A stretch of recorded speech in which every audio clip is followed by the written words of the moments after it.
नाज़रीन अस्सलाम वालेकुम, मैं हूं इहसान इकबाल और आप देख रहे हैं बिजनेस न्यूज़ डेली। नाज़रीन, आज हम अपने प्रोग्राम में stock market, forex and commodities को देखेंगे। नाज़रीन, हम बहुत से डेटा का इंतजार कर रहे थे, तो आज वो दिन है जब हम इसको डिस्कस करने के लिए जा रहे हैं। तो आइए अपने प्रोग्राम का आगाज करते हैं अपने पहले सेगमेंट स्टॉक मार्केट से।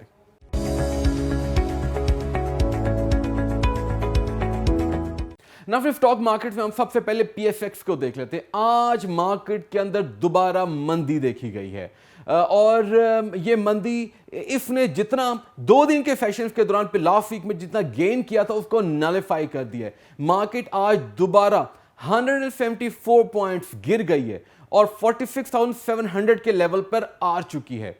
मार्केट के अंदर अभी भी डिप्रेशन नजर आ रहा है। अगर हम गौर करें, एक ये डिप्रेशन तो बुक क्लोजर से पहले का है, जहां पे हमने कल देखा कि जबरदस्त सेलिंग भी देखी गई, मगर हम ये देख रहे हैं कि आज बाइंग एंड सेलिंग एवरेज से कम है। मिसाल के तौर पे केएसई 100 के अंदर कल 199 मिलियन थे, आज तकरीबन 130 मिलियन है। जबकि कल एएफआई के अंदर मोर देन 400 मिलियन थे, जबकि ऑल शेयर इंडेक्स में आज 330 मिलियन शेयर ट्रेड हुए। अगर स्क्रैप्स की बात करें तो आज 387 में से सिर्फ 130 के करीब पॉजिटिव है, जबकि 228 नेगेटिव हैं। मार्केट के अंदर ये जो डिप्रेशन के सेंटिमेंट्स के अंदर अनसर्टेनिटी या नेगेटिविटी नजर आ रही है, इसमें बहुत बड़ा फैक्टर पॉलिटिकल अनसर्टेनिटी का है। इसके साथ साथ हम ये देख रहे हैं कि बुक क्लोजर से पहले जो हमें एक मार्केट के अंदर डिसरप्शन नजर आनी चाहिए थी, वो हमें नजर नहीं आ रही। हम समझ रहे थे कि मार्केट पॉजिटिवली बिहेव करेगी, मार्केट पॉजिटिवली जाएगी, क्योंकि बुक क्लोजर में जो एजीएम्स होंगी उसमें डिविडेंड्स अनाउंस होने हैं। अक्सर कॉर्पोरेट सेक्टर की जो अक्सर बड़ी बड़ी कंपनीज हैं वो क्लोज होने के लिए जा रही हैं और उन्होंने अच्छी खासी प्रॉफिट्स कमाई है। तो ये बहुत इंपॉर्टेंट था कि मार्केट पॉजिटिव रहती है। हम एक्सपेक्ट कर रहे थे कि मार्केट इस हफ्ते पॉजिटिव कंटिन्यू करेगी, मगर अनफॉर्चुनेटली मंडे के बाद या आज दूसरा सेशन है कि मार्केट गिर रही है। मार्केट मुसलसल मंदी का शिकार है। क्या हम ये कह सकते हैं कि political uncertainty? Yes, it weighs a lot. क्या महंगाई? Yes, it weighs a lot. क्योंकि कमोडिटी साइड पर अगर देखें तो तेल की कीमत बढ़ती हुई नजर आ रही है, जिसका डायरेक्टली इंपैक्ट महंगाई पे पड़ेगा। तो एक ये भी कंसर्न है। दूसरा, कोरोना वायरस के बढ़ते हुए इन्फेक्शन के जो केसेस हैं उससे जो कंज्यूमर डिमांड है उसमें भी थोड़ी सी डिस्टर्बेंस आ सकती है। बहरहाल केएसई 100 इंडेक्स आज दोबारा गिरी है। अगर हम गौर करें, केएसई 30 एंड केएमआई 30 दोनों गिरे। केएमआई 30 आज दोबारा 500 पॉइंट से ज्यादा गिरी है। तो ये बहुत इंपॉर्टेंट है कि हम अपने ब्लू चिप स्टॉक्स पे नजर रखें। ना फिर अगर हम वर्ल्ड स्टॉक मार्केट्स की बात करें तो आज हमें वर्ल्ड स्टॉक मार्केट में खासतौर पे एशिया और यूरोप दोनों नेगेटिव नजर आ रही हैं। अगर हम सबसे पहले बात करते हैं चाइना की, चाइना के अंदर जो इंडस्ट्रियल आउटपुट का डेटा है वो भी कम आया है, एक्सपेक्टेशन से भी कम आया है, और उसके साथ साथ रिटेल सेल्स की जो ग्रोथ है वो भी एक्सपेक्टेशन से कम हुई है। नाज़रीन, ये दुनिया की दूसरी बड़ी इकोनॉमी है और अगर इसमें जो इकोनॉमिक रिकवरी की पेस स्लो होती है तो इसका इंपैक्ट पूरी दुनिया में देखा जाएगा। हमने यही देखा कि आज शंघाई कॉम्पोजिट है वो 0.2% डाउन हुई है, जबकि ब्लू चिप स्टॉक इंडेक्स यानी कि CSI 300 वो 1% डाउन हुई है। एनालिस्ट के मुताबिक गवर्नमेंट को थोड़ा सा प्रॉपर्टी इंडेक्स, प्रॉपर्टी के जो फैक्टर है उसमें थोड़ा सा इजी होना पड़ेगा, और उसके साथ साथ जो कार्बन एमिशन के हवाले से जो स्टैंड है उसमें थोड़ा सा ईज देना पड़ेगा मार्केट को। अगर ऐसा नहीं होता तो ये कंटिन्यू करेगा, जबकि हुकूमत बिल्कुल उल्टा सोचती है। हुकूमत की तरफ से ये जो अभी शॉर्ट टर्म पेन है ये लॉन्ग टर्म गेन के लिए बहुत इंपॉर्टेंट है।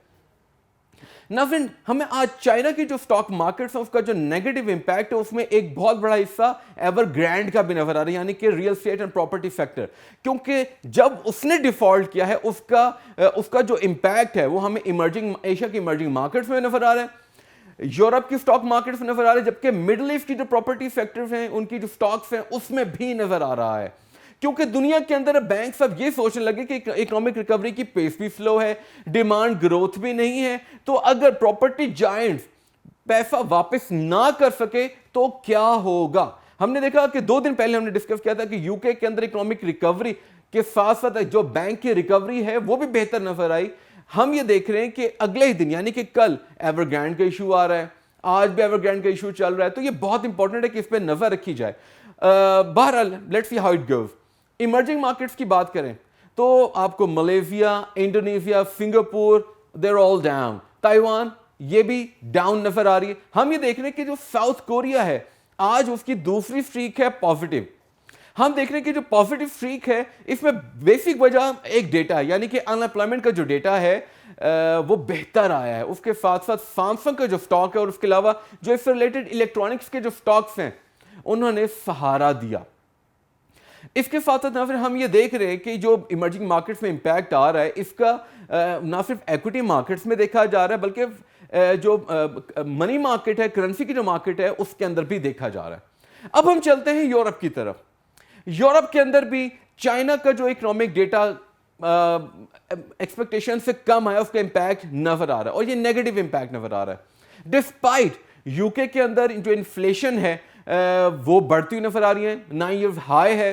और जो सबसे इंपॉर्टेंट डेटा जिसका हम आज इंतजार कर रहे थे, यूएस का इन्फ्लेशन नंबर, वहां पर सीपीआई का नंबर एक्सपेक्टेशन से बहुत बेहतर आया, यानी कि इन्फ्लेशन बढ़ी है मगर एक्सपेक्टेशन से कम बढ़ी है। यहां पर अब कंसर्न ये हो गया है कि जहां पर दुनिया की सबसे बड़ी इकोनॉमी में इन्फ्लेशन का नंबर एक्सपेक्टेशन से कम आया है, वहीं पर दुनिया की दूसरी बड़ी इकोनॉमी के अंदर रिटेल सेल्स में कमी आ रही है। तो मार्केट के अंदर डिस्टर्बेंस नजर आ रही है, मार्केट के अंदर मिला जुला रुझान नजर आ रहा है, मार्केट के अंदर जो इन्वेस्टर्स हैं वो थोड़े से डिस्टर्ब नजर आ रहे हैं ना। फिर यहां पर इंपॉर्टेंट क्या देखना कि यूरोप की जो स्टॉक मार्केट्स तो गिर गई, यूएस के फ्यूचर्स का क्या बना? यूएस के जो फ्यूचर्स हैं वो भी गिरते हुए नजर आ रहे हैं। और नाफरीन यहां पर इंपॉर्टेंट क्या है कि अब यूएस फेड रिजर्व का स्टैंस क्या होगा। क्या इन्फ्लेशन बढ़ रही है लेकिन उसकी जो पेस है वो एक्सपेक्टेशन से कम है?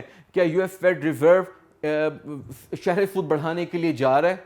क्या बॉन्ड परचेज की तरफ जा रहा है या नहीं जा रहा? Let's see how it goes. लेकिन मार्केट के अंदर हम ये देख रहे हैं कि 2 पॉइंट्स। नंबर 1, चाइना का जो रिटेल सेल्स का डेटा और मैन्युफैक्चरिंग आउटपुट जो है वो नंबर कम आया है। यूएस में इन्फ्लेशन नंबर बढ़ा है मगर एक्सपेक्टेशन से कम है, तो इसका इंपैक्ट हमें इक्विटीज में नजर आया। लेट्स सी इसका इंपैक्ट फॉरेक्स मार्केट में कैसे नजर आ रहा है। सो चलते हैं अपने दूसरे सेगमेंट फॉरेक्स की तरफ।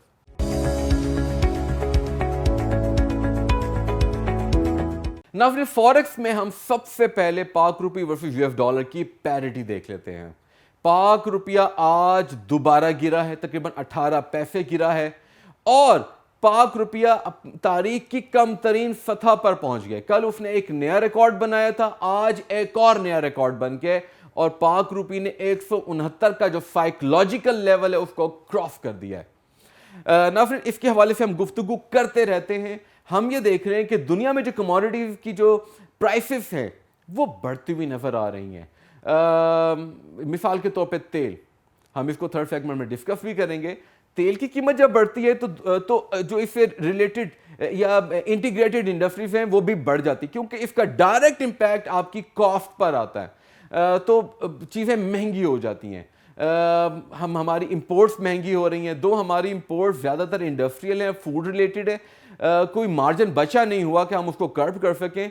सो हम यही कर सकते हैं कि जिस तरह हमारी इकोनॉमिक रिकवरी की जो पेस बढ़ रही है, अगर उसको हम कम करते हैं तो तब डिमांड में कमी आएगी और उसका हम ये क्या देखेंगे कि फिर इंपोर्ट्स कम होंगी, हमारा जो यूएस डॉलर है वो बाहर कम जाएगा और फिर रुपया बेहतर हो सकता है।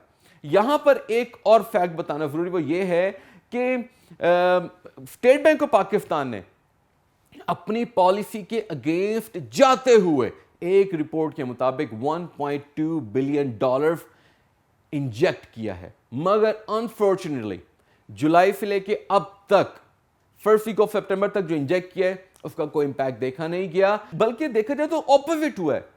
154 से 169 आ गया हुआ है। हमारी करेंसी तकरीबन 7% डेप्रिशिएट हुई है और तकरीबन 11 से 12 रुपए जो है गिर गई है। अब हम देखते हैं कि यूएस डॉलर इंडेक्स में क्या हुआ है। यूएस डॉलर इंडेक्स भी यूएस का जो इन्फ्लेशन नंबर है वो बढ़ता हुआ आया है, मगर उसकी पेस इतनी ज्यादा नहीं, लेकिन यूएस डॉलर इंडेक्स गिर रहा है। देखा जाए तो तकरीबन उसके अंदर 14 बेसिस पॉइंट्स की कमी देखी जा रही है प्रोग्राम का रिकॉर्ड करते हुए। अभी भी देखा जाए तो अपनी स्टेबल पोजीशन पे, क्योंकि इट इज 92 प्लस। यहां पर देख रहे हैं कि इमर्जिंग मार्केट्स के अगेंस्ट उसने कैसा परफॉर्म किया, देखा जाए तो अभी भी अपनी पोजीशन मुस्तहकम किए हुए है अगेंस्ट यूरो एंड पाउंड। इसकी पोजीशन काफी बेहतर नजर आ रही है, मुस्तहकम नजर आ रही है। लेकिन इस हफ्ते यूएस डॉलर इंडेक्स आज ये दूसरा दिन है कि वो गिर रहा है और हम एक्सपेक्ट कर रहे हैं कि ये इसमें ये गिरता हुआ आना बेहतर है, क्योंकि इससे पाक रुपये का थोड़ा सा फायदा होगा। Let's see how it goes ना। फिर अब हम चलते हैं अपने तीसरे सेगमेंट कमोडिटीज की तरफ।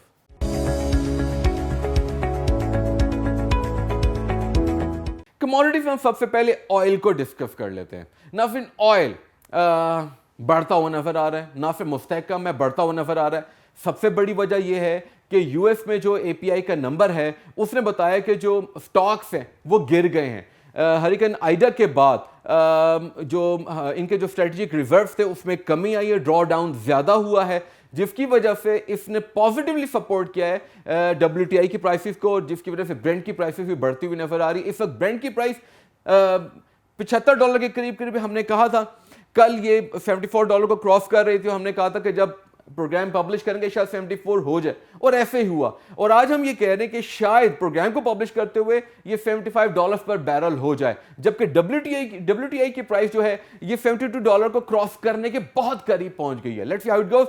यहां पर दो चीजें बहुत इंपॉर्टेंट है। ऑयल की इंडस्ट्री के अंदर एक नई डिस्ट्रप्शन आ रही है, एक नया कॉन्सेप्ट आ रहा है, एक नई डिस्कशन स्टार्ट हो रही है। वो ये है कि चाइना अपने स्ट्रेटेजिक रिजर्व्स उनको बेच रहा है। हमें नहीं पता कि चाइना ने कितने ऑयल के स्ट्रेटेजिक रिजर्व विदहेल्ड किए हुए हैं, लेकिन ये बात आना कि चाइना अपने स्ट्रेटेजिक रिजर्व को ऑक्शन के लिए करने के लिए जा रहा है, जो कि सितंबर 24 को होगा, और हमें उस पर नजर भी रखनी पड़ेगी। एनालिस्ट कह रहे हैं कि इसकी वजह यह है कि तेल की कीमत $70 पर बैरल क्रॉस कर गई, जो कि दुनिया की दूसरी बड़ी इकोनॉमी के लिए महंगा है। बीजिंग को यह तेल महंगा लग रहा है, इसी वजह से वो ड्रॉ डाउन कर रहा है। बहरहाल नाज़रीन, ये जो स्ट्रेटेजिक रिजर्व हैं ये कोई अनोखा कॉन्सेप्ट नहीं है। हम अमेरिका में भी देखते हैं, वहां पे स्ट्रेटेजिक रिजर्व है, वहां पे भी ड्रॉ डाउन की रिपोर्ट आती है। हमने ये देखना होगा कि क्या चाइना अपने इस डेटा को पीरियडिकली पब्लिश करेगा या नहीं करेगा। ये इंपॉर्टेंट है, क्योंकि ये इसका नॉलेज होना ऑयल इंडस्ट्री के लिए बहुत जरूरी है कि इस हफ्ते कितना है या इस महीने कितना है। ये बहुत इंपॉर्टेंट है। जिस तरह यूएस का नंबर हर हफ्ते आता है, चाइना का भी नंबर अगर हर हफ्ते आए तो ये ज्यादा सूदमंद, ज्यादा फायदेमंद होगा। यहां पर एक और बात यह है कि नाज़रीन, अभी आज जब हम प्रोग्राम को पब्लिश करेंगे तो एक और नंबर आ चुका होगा। वो ये है कि EIA की तरफ से नंबर आएगा कि कितनी इन्वेंट्री मौजूद है ऑयल की, तो ये भी नंबर इस पर हम नजर रखेंगे और कल हम इसको डिस्कस भी करने के लिए जा रहे हैं ना। फिर अब हम बात करते हैं गोल्ड की। गोल्ड की मार्केट जो है वो थोड़ी सी डिस्टर्ब नजर आ रही है। हमने देखा कि कल नेगेटिव स्ट्रीक थी, लेकिन जब प्रोग्राम को पब्लिश कर रहे थे उस वक्त ये पॉजिटिव टेरिटरी के अंदर आ गया। इस वक्त डॉलर क्योंकि गिर रहा है, इन्फ्लेशन का नंबर भी गिर रहा है, तो यहां पर जो गोल्ड है उसकी वैल्यू में एकदम इजाफा देखा गया। जैसे यूएस का इन्फ्लेशन नंबर आया, सोना बढ़ गया। हम ये देख रहे हैं कि डॉलर तो वीक है ही ना, लेकिन इस वक्त गोल्ड पॉजिटिव टेरिटरी के अंदर है। इट इज मोर देन $1,800 पर आउंस। जबकि हम सिल्वर की बात करें, सिल्वर भी पॉजिटिव टेरिटरी के अंदर आ सकती है, मगर अभी भी it is less than 24 and it is very close towards $23.5 पर ounce. Let's see how it goes. Now फिर आज हमने अपने प्रोग्राम के अंदर कोशिश की है कि यूएस का जो CPI नंबर है, इन्फ्लेशन नंबर है, उसका impact equities, forex and commodity markets में क्या आएगा वो डिस्कस किया। फिर हमने ये डिस्कस किया कि चाइना में जो रिटेल सेल्स की ग्रोथ है वो कम हुई और मैन्युफैक्चरिंग आउटपुट है वो कम हुआ, उसका इंपैक्ट इन तीनों मार्केट्स में क्या आया। इंशाल्लाह कल दोबारा आपसे मुलाकात होगी नए फैक्ट्स, फिगर्स एंड नंबर्स के साथ। तब तक के लिए अपने मेजबान एहसान इकबाल को इजाजत दीजिए।